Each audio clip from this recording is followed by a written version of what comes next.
All right, so everyone, you just got through watching the PowerPoint presentation of Margot Lanes, and here she is, actually live on Skype, recorded, but let's not split hairs here.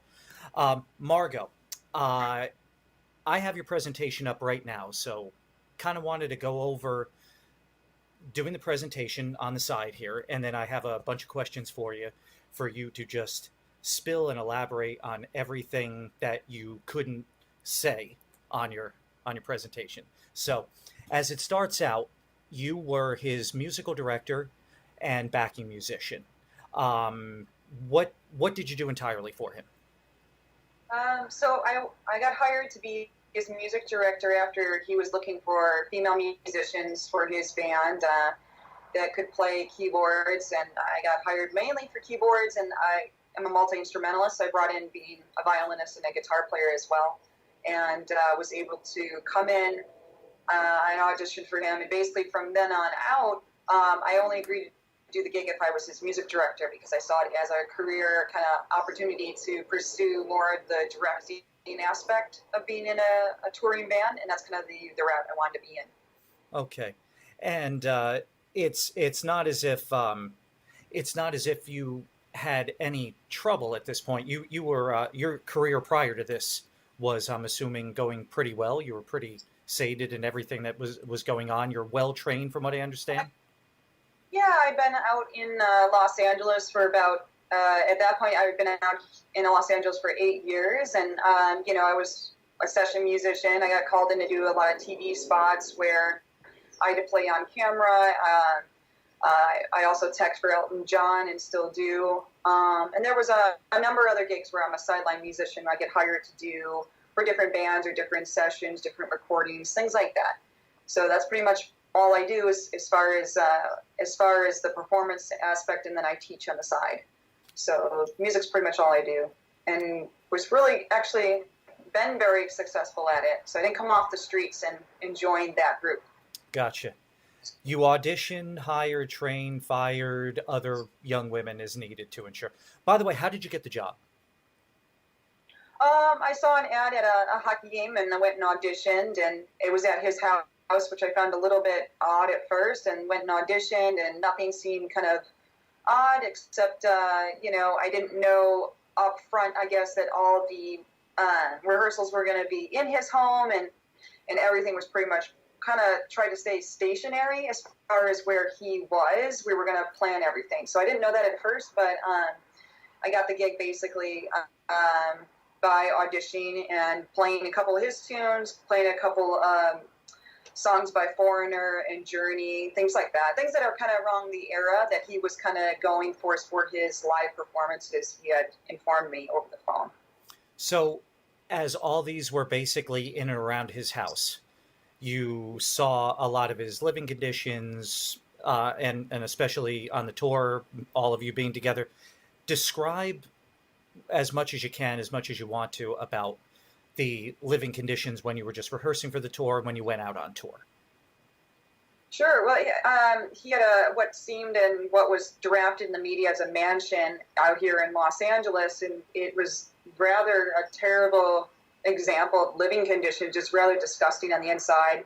No upkeep, no real cleaning. There's not really any furniture. It's just kind of like a rehearsal room, and then there's not even like a kitchen or dining room table. It just was kind of just, there was the what was a pool table used as kind of like storage area, and then there was a lot of just miscellaneous things as far as his memorabilia. But it's not really a home so much as it so looked like they just moved in. And once I found out they had been there for about 4 to 5 years, I was a little bit concerned at the fact that there was animal feces and disgusting things in the dining room area, and that was kind of an offset from where we rehearsed, but it was still very disturbing, I guess the word would be. Doesn't he have a kid? He's got a son.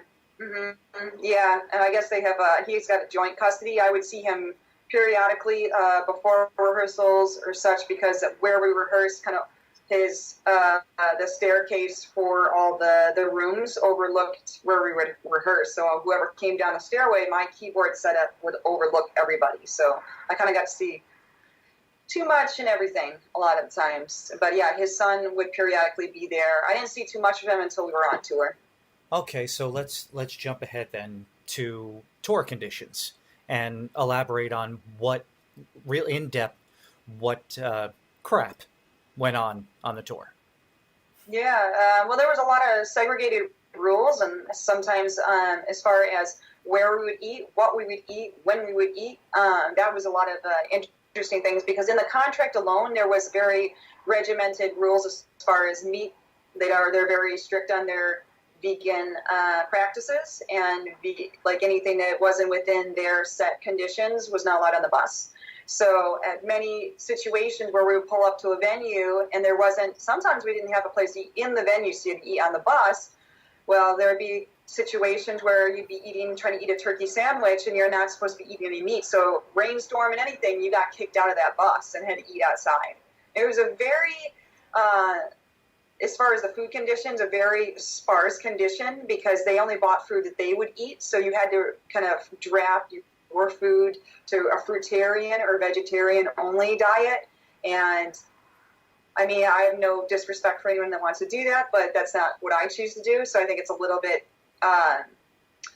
segregated as far as how you determine what people should eat and all that. It's very controlling.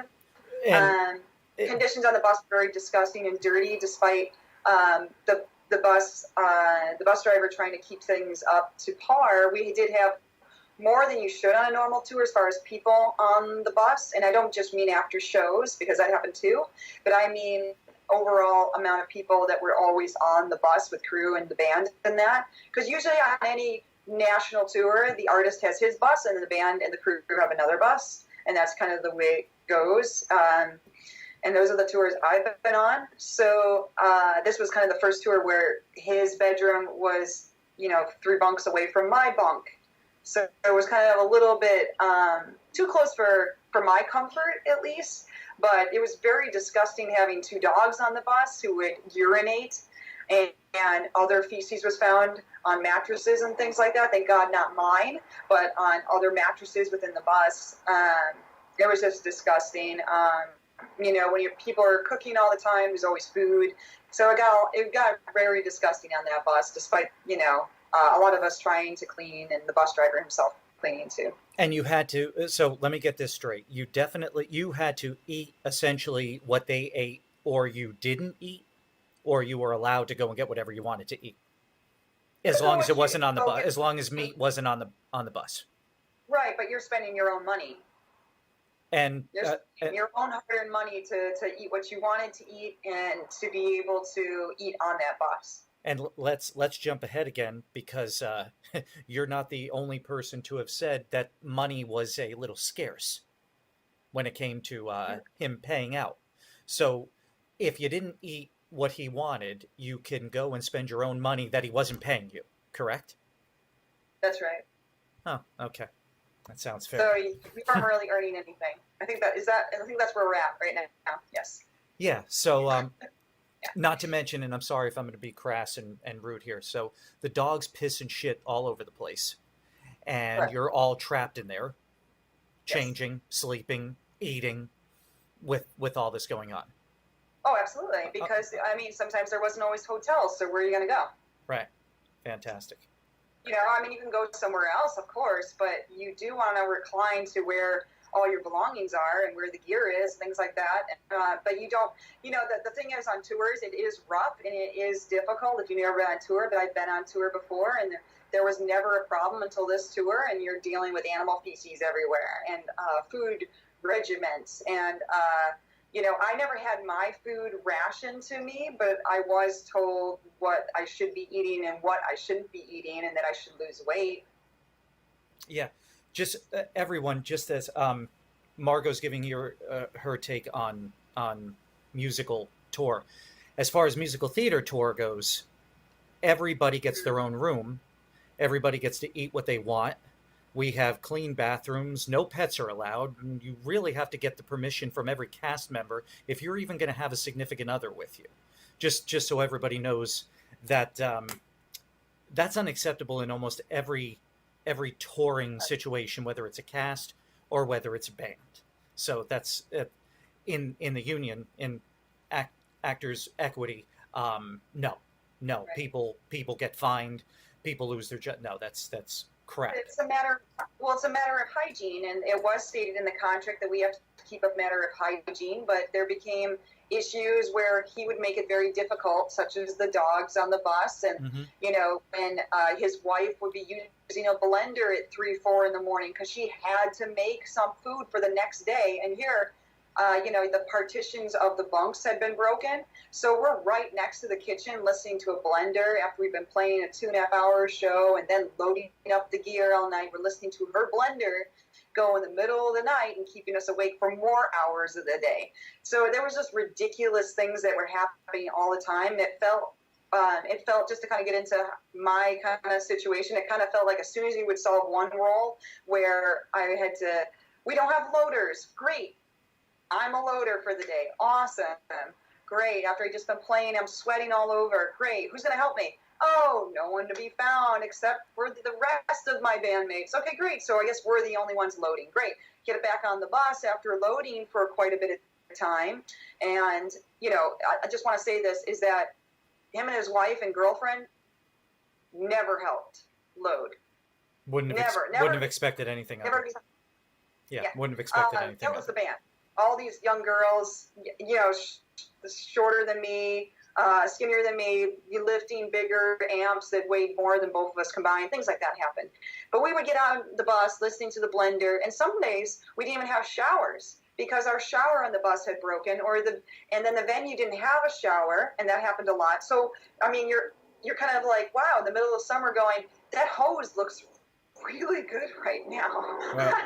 Like, if I just douse myself with this hose. I mean, that's kind of the conditions you were in. You were operating on low sleep, ridiculous eating habits, people being selfishly concerned about using a blender at 3, 4 in the morning because they just had to do it for some strange, precarious reason. There were a lot of things like that.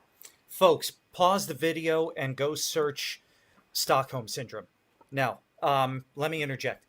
The conditions on a musical theater tour, by the way, we would not be permitted to touch any of the equipment. The talent, if you will, or the actors, no, that's a no bueno. You don't get to touch it. You cannot help. You can assist in a very small way, but that is absolutely taboo. So yeah, Margot, I absolutely understand that. So basically, you're being water tortured throughout this whole thing. Well, it was what I like to call, it was kind of like excuse my French, it was a mind fuck because a lot of it was my gear, and of course, I spent my hard-earned money for years and years before this terrible tour, this hell-bent tour, I call it. Earning my way to get endorsements and have companies represent me. And, I brought my own gear, and I had those companies that backed me on this tour. And I wasn't going to let someone I didn't know carry my violin that was more expensive than my rent each month, back in LA. So I said to myself, no. So he made it very difficult when he would say, you're supposed to have the loaders do it. Yet he knew what time the loaders were getting cut off by venues because it was a contract with the venues. And being the control fanatic that he is, he let that continue where we played longer shows, so the loaders got dismissed. Or he himself dismissed the loaders with the venue, leaving us to take care of the gear. Because, as he would say, no, leave it for the loaders. But then it's like you turn around, but the loaders are gone. So what are you supposed to do? Leave your gear? No. Go sit on the bus and eat your dinner at 2:30 in the morning? Like, that makes no sense.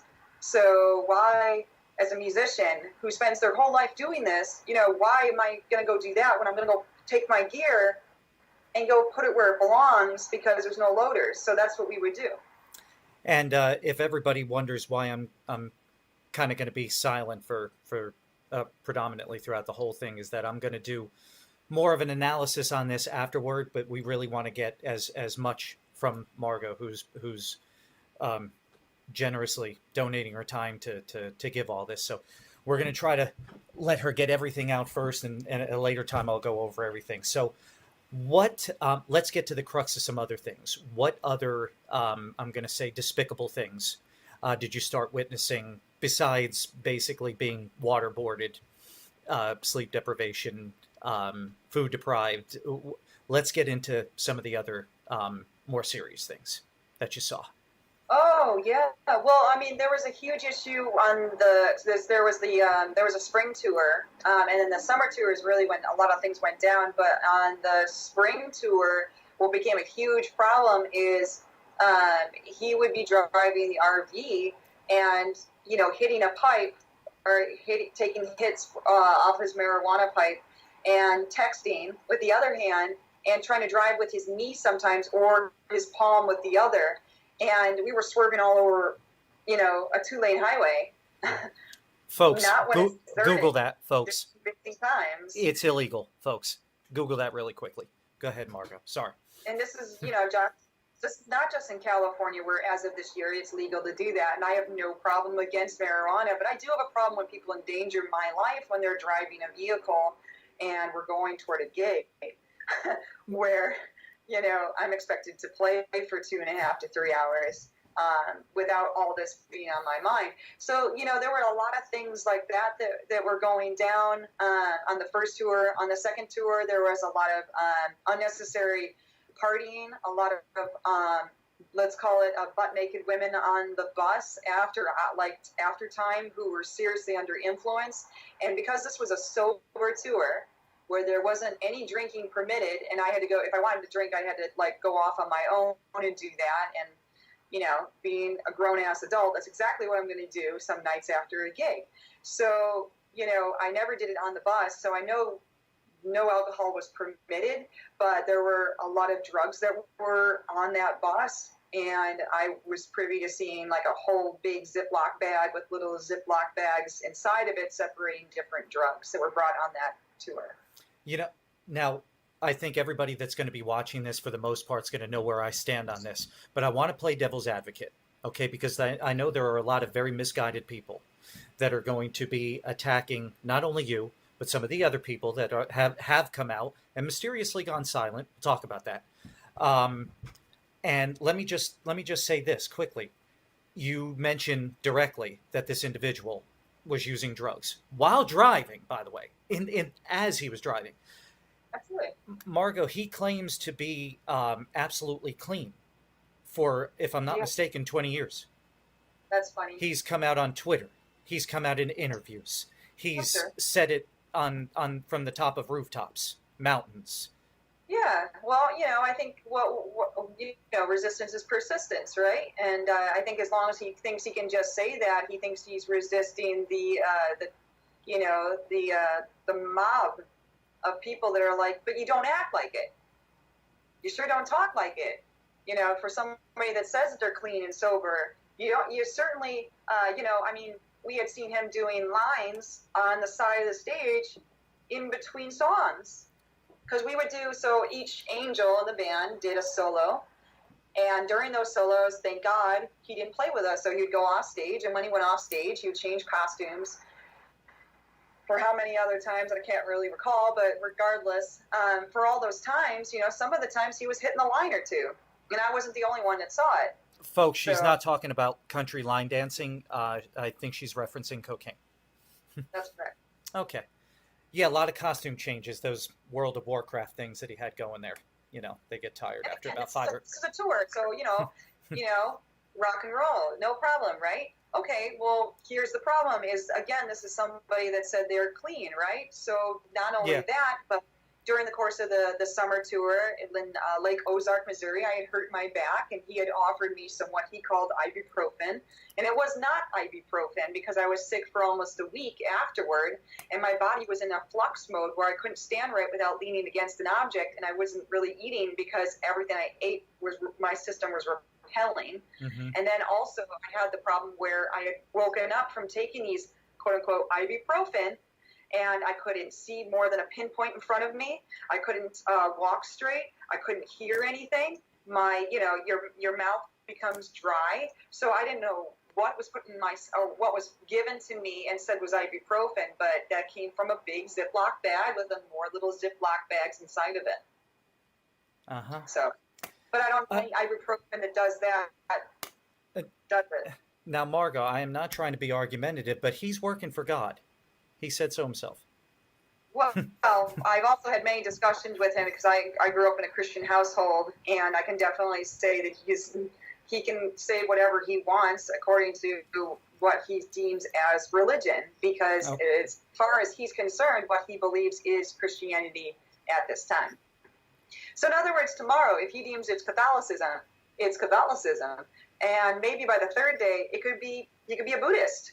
Maybe he's believing in Taoism. Again, we're going and switching religions as long as he chooses to, and we're calling it what he wants to call it. It's not exactly, now if you ever study religions or you study any type of religion, you know that at some point to call yourself in part of that religion, you have to follow the doctrine or a set rules or traditions or rituals. Like any one of these things to be able to be in that religion. There is no going to church and reading the Bible or, if you want to be a Catholic, rosaries, anything like that with him. He just deems that's what he is. Yeah. So I'm sorry. I don't think that, again, it's self-righteousness more than anything. And, when you live with somebody, you see a lot of this. So I'm only coming from that aspect. Frankly, I don't really give a flying fuck what he does, as long as it doesn't interfere with me. Here's the problem. It always interfered with me. Uh-huh. Yeah. So there were other people that saw this, had to have seen what you're alleging. Yes. Okay. Yes, band and crew. Now, I speaking of the band, there were some people that came out, not going to mention any names, there are some people that came out that are alleging very much the same things that you're saying right now. And for some reason, they've clammed up. Can you comment at all about why all of a sudden we're not hearing from some other particular people? Band members? No, at this time. Okay. All right. What about crew members or some other is there anybody else that can corroborate this story? Well, and any of these things that you've witnessed? When I had to make my police reports, the bus driver was my first call to be able to be my witness to say that I'm not making this up and what happened to me was true and what he had seen. And sure enough, he was able to give testimony. Our bus driver was kind of our safety net for a lot of times when we didn't have showers and we had nowhere to go, or the bus was full of a lot of drugged up people and we didn't want to be part of it. And I had, I'd gone back to school last year before we had gone on the tour. So I had homework to do at 3 a.m. So I had to grab my laptop and go somewhere to do that homework. Could I have done it before? Yes, but when you're the only one doing line check because somebody hired a 19-year-old tour manager who's never done a tour before so he could manipulate her and use her as a puppet, yes, there was no time for me to be able to do a line check, give the input list to the sound engineers, go back to the bus, find food, get back to the bus again, get in the costume, and then go and play a 2.5 to 3 hour show some nights. So a lot of the times our bus driver would be kind of the driving force to be able to say, you can come and use my hotel room. I'll be asleep anyway. So we would go as groups just for safety reasons. And me and the girls would go and use the showers or, when they were showering, I would do my homework, and we're talking about 2, 3, 4, or 5 in the morning. In fact, maybe 90% of the time. Would anybody that can corroborate the story be willing to talk with me and share their story? Fantastic. I mean, okay. I definitely think everyone should be talking about this because it's something that, I think everyone got scared because he forces everyone, I do mean forces everyone to sign an NDA. And what I mean by force is if you can't work for him unless you sign this first, he never reveals his true colors when you're trying to sign that NDA. So you don't know about him doing the marijuana, driving recklessly and endangering your life. You don't know about all the drug-fused partying that goes on and him crying wolf and so he has no money when he's going to hotels and he's spending money on really fancy hotels and you're staying on the bus that night. So, there was a lot of that, and he claims that he treats everyone right. There was none of that going down. There was a lot of arguing. Him and I were getting a lot of fights. And I do mean arguing fights where a lot of the sound people on different venues saw that. And, I think a lot of those people can, if they didn't video it, I sure would have gotten like a picture, because it was probably hilarious to see sometimes, because, I got blamed for not partying with him on his birthday. There was this ridiculous arguing where I'd be like, why are you accusing me of this? If I don't want to do something, I don't have to do anything. Nobody has to do anything. He would be like, yes, you do. And you're the music director. You're not being my friend right now. And you're not supporting me. And there was always something. So, dealing with that person day in, day out is quite aggravating. So he actually turned me into a very angry person on that tour most of the time. All right. So I can definitely then get back in touch with you to be able to get in touch with some of these people that may be willing to open their mouths as well. All right, yes. Folks, stay tuned for that one too. Let me go back for a second. Mm-hmm. This person is working for God. He's clean as a whistle from drugs. And he is out to save the children, by the way. Just wanted to make you aware of all the things that he's preaching out there. How old is his son? He's about, I think he's 15 now, 15 this year. So he was about 13 or 14 during these tours? He was 14 during the two tours I was on, so last year, 2017. I was not part of anything before that, including the Today Show. I was never part of anything like that. During, count your lucky stars, during the, where's the kid during the joint custody during all this? Oh, so his son would stay on the bus. With the feces. Yeah. And the drug use. Oh, yeah. And debauchery. Well, he would kind of make sure that he wasn't around for a lot of that. If he was doing a party, it was done at a hotel room, and Zen would be on the bus with us. And then there were also instances where in New York, the party was in the hotel room and his son was in another hotel room. So it by was himself? A lot of it. The band and the crew were mostly in a hotel room, and the bus driver and security. We were in borderline New Jersey. I was going to say Pennsylvania, I don't know why. But we were in borderline New Jersey, staying in a hotel, and they were in the city, staying in a very fancy, expensive hotel. Now, I've lived in New York, but I've never been able to afford to stay inside New York. Usually, a lot of people stay in the outskirts, but they were right on the 6th Street area.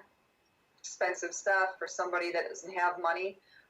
But his son would, kind of be on the offskirts of the partying and things like that, and kept away from it mostly. Mostly.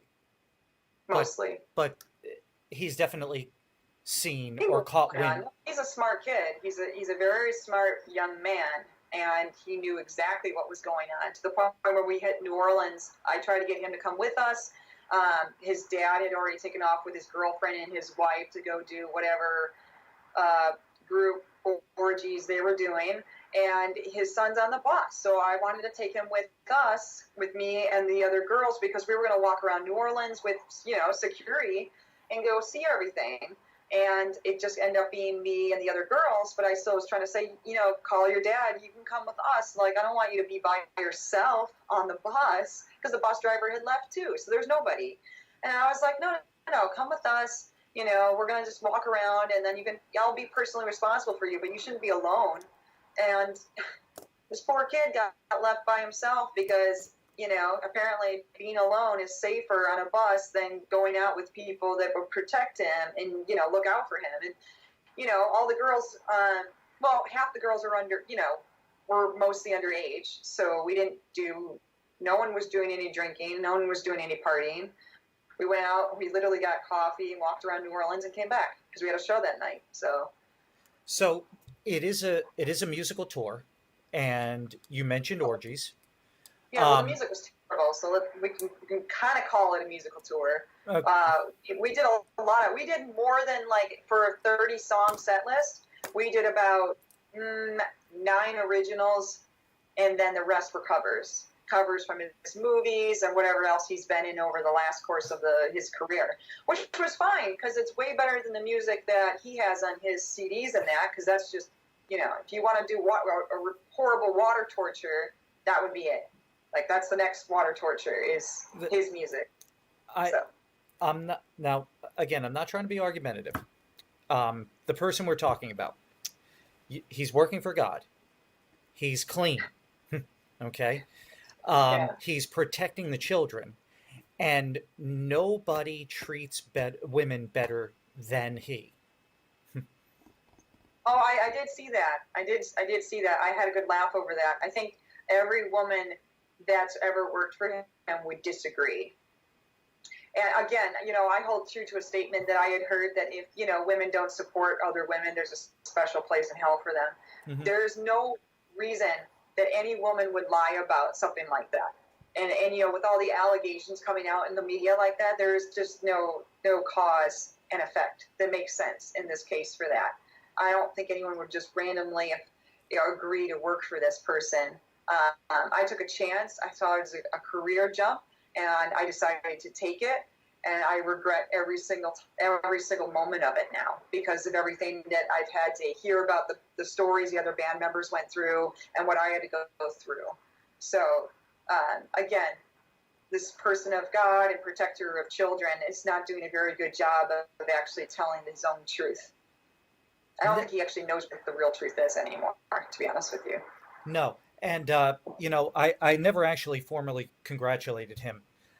He just got off of a charge. He just paid an attorney to get him off of a sexual misconduct allegation. Yeah. Would you say that's just, or not from your perspective of what you've seen and what you've been privy to about how he allegedly treats women? For what we unfortunately went through, and for the other women that went through some horrible things that happened on this tour, I have to say that it's equivalent to what OJ did, and he hired a whole bunch of expensive attorneys to have like the dream team and to get him out of it. So, he should be put on trial for everything that happened to me and the other women that were on that tour. Devil's advocate again. You're coming across with some strong allegations against a man that works for God, protecting children, blah, blah, blah. There are still going to be people in that camp that don't believe you. What do you have to say about, what you're saying, and people still coming at you saying, right, I don't believe a effing word she's saying? What then? I mean, nobody has to believe anything. There's been clear accounts of this over the last, let's call it, I mean, I found an audio recording on YouTube of him lying in 1994 and, saying of the same drugs that I've seen him do last summer. So, we're talking about, and we're not talking about my word, his word, this story, that story. What we're really talking about is that there's a lot of people over the course of many years that have worked for him that have been in the shadows and haven't had a voice to really speak up and talk about these things because they're frightened of an NDA that he put upon them so that they couldn't speak. Now, some of these people I've never met before, but, that we've been able to talk about the stories, and all the stories match up, all the things that we've seen, all the drugging that we've seen, a lot of the instances, the money issues, the promising of payment, and that missing too. That seems to be a constant issue with this person. So we're not talking about separate instances and my posse or the people that are liaisons and they work for me or they're friends of mine. I've never met some of these people, nor do I. Some of the people I've even had associations with, I would never associate with. However, they have had the same instances and they've had the same kind of stories as me, where they've seen drugging and they've seen foul play, they've seen money laundering, they've seen misallocation of money, a lot of these things. It's just this person needs to be stopped. Enough is enough, really. Devil's advocate again. Margot, why were you there that long then? What prevented you from trying to speak up about this earlier? Oh, I mean, we were 9 dates in, and I was trying to get out of my contract. I was having lawyers back in LA look over my contract and be like, "Can we find a loophole? How do I get out of this? Like, I got to get out of here. This is not what I thought it was going to be. I'm worried about my safety. I'm worried about my personal well-being, as far as emotionally and mentally. This person's a master manipulator. I want to get out of here." And we were on a continual basis. We were playing 4 or 5, nights a week. And it was a go, go, go, sometimes even more. Sometimes it was 5, 6. And I've been on tours like that where you just have to keep going, going, going. And the problem was with this one is that he had 2 separate contracts. So he had a contract for the band, then he had a contract for not speaking about things that happened. And thankfully, NDAs are gone kaput in California. But like at that time, I didn't see a way to get out. But I was sure as hell once the money stopped coming into my account because you paid by direct deposit, I thought I had a means to get out. Lo and behold, as soon as I would find a way to get out, where the bus driver was going to help me and his brother was going to let me stay, and I was going to ship my gear home because my parents were going to come up and they were going to be able to transport me and a couple of the other girls who wanted out too, out of there. And I was like, great, a lot of me didn't want to leave sometimes because of the girls. Here were my friends and my colleagues and people that I developed a relationship with and that were miserable just as myself. And I thought, well, I can't leave these people. I can't leave them. I felt like they were sisters. I felt like I needed, as the oldest and the most experienced on tours, I need to stick up for us. So I stayed, and the situation just kept getting worse and worse. So as this implodes, as this disintegrates and whatnot, back to playing devil's advocate again. So first things first, you think to yourself, how can I cash in? So you reached out to maybe get an agent or somebody? I reached out to lawyers first. No agents for like a book deal? No, absolutely not. What about a TV series? No. TV series? No. How about a made-for-TV movie? No, I feel bad for anyone that had to watch him more on TV at this point. All right, so you're not really cashing in or trying to seek any kind of fame from this. So what did you do then? What did you do about this after it disintegrates and you're gone?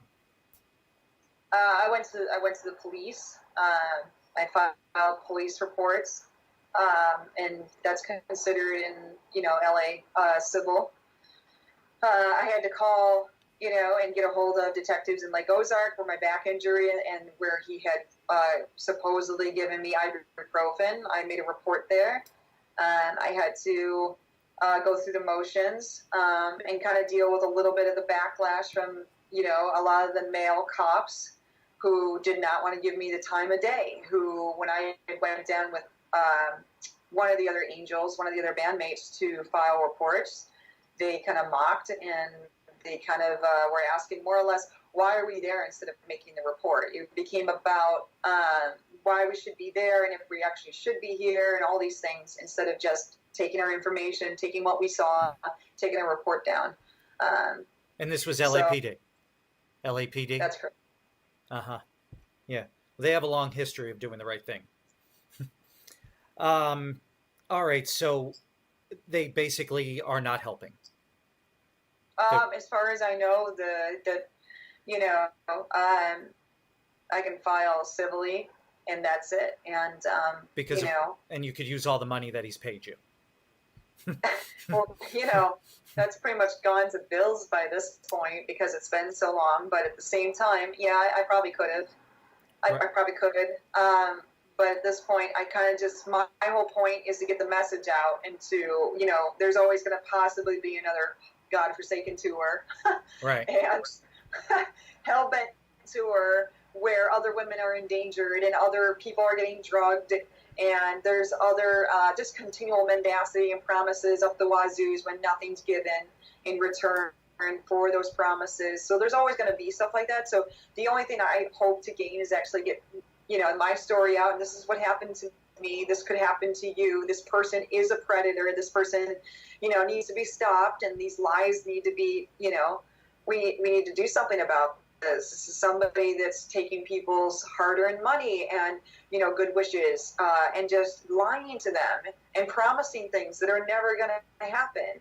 and continuing to slam what he calls his former best friend all over the media. There's a lot of things like that just need to be stopped, and it's just obscene. I wanted to say something that nobody knows yet. I think it was about 2 weeks ago. I was contacted for whatever reason, and I'll discuss that later on. The United States Secret Service contacted me, an agent from the United States Secret Service, the ones that have the earpieces and protect the president and whatnot. She got in touch with me. I won't say her name. She got in touch with me, and she wanted further information on the things that I've been compiling on YouTube and behind the scenes. There's a lot of other stuff going on behind this.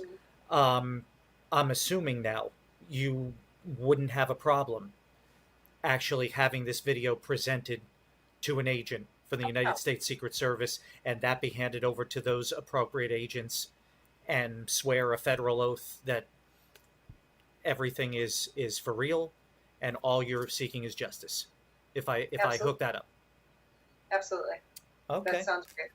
And I can That's still all good and true. Yes, absolutely. I wouldn't hesitate. Okay. And of course I can reach back out to whoever that can cooperate this interview, him or her, and get involved. Okay. I want to know if there's Margot, is there anything else you want to get across to everyone that I may not have thrown up for you to hit out? I guess like the main thing would be that my story of course is going to be a little bit less dramatic than I think what has happened to the other women that were on that tour. It was mostly just me and the guitar player and the drummer most of the time. So we didn't go along with any of the partying. We didn't go along with any of the days off spent with him. So I didn't get to see anything more than like hearing little bits here and there when he was around.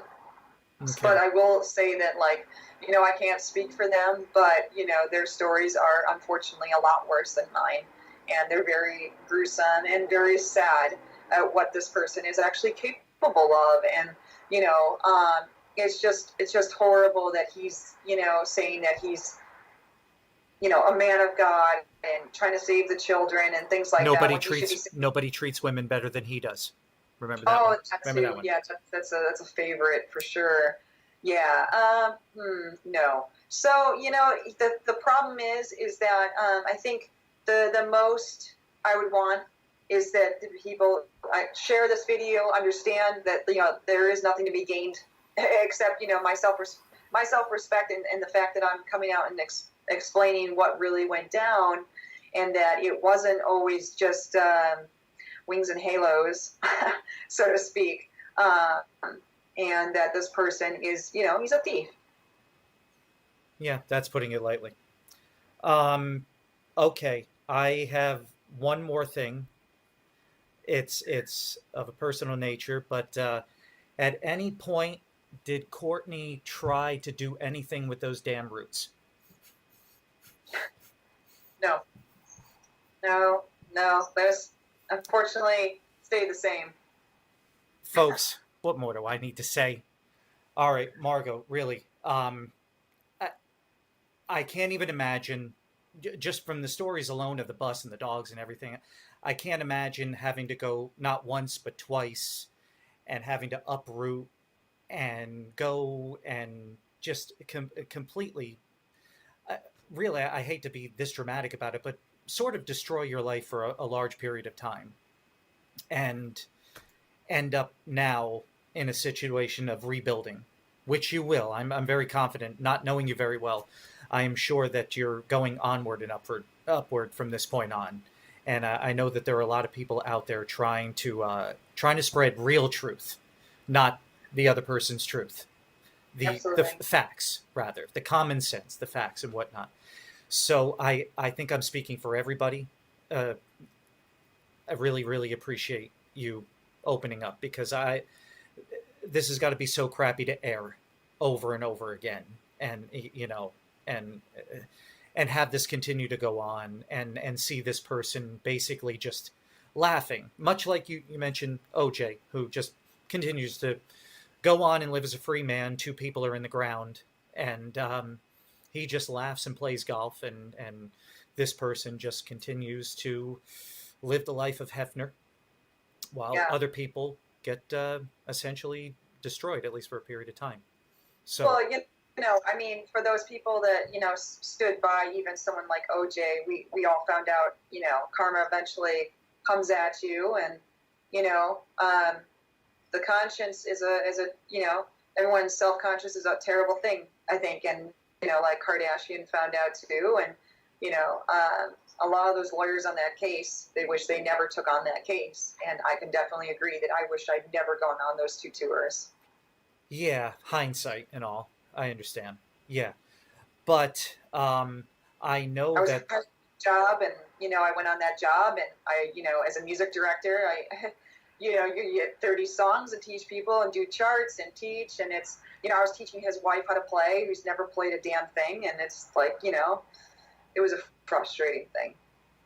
So And again, I applaud you for not taking the opportunity to take the easy route and try to score some kind of 15 minutes, or book something that, just scored you something quick cash wise, and ignore the real issue of lock the son of a bitch up, do right, something right, because there are other people that are going to fall. You may be able to cash in the short term, but again, karma will get you back as well, because there are going to be other people that suffer.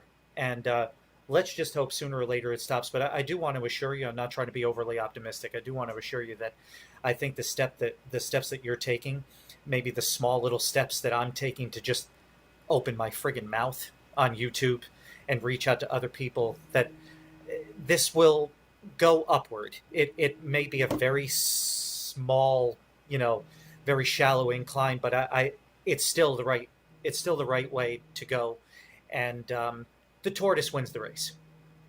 yeah, absolutely. I hope so too, Bobby. Thank you. Thanks so much, really. Folks, we're going to end this now, but we're going to follow up with really getting in depth about this. We're going to let Margot go. Everyone, reach out to her. Go follow her on Twitter. Go find out about her, because she's really talented, and she's obviously a good person. If you can't tell that just by a small conversation with her, then I have lost faith in you guys too. So thanks, Margot. I really appreciate it, and we'll talk soon.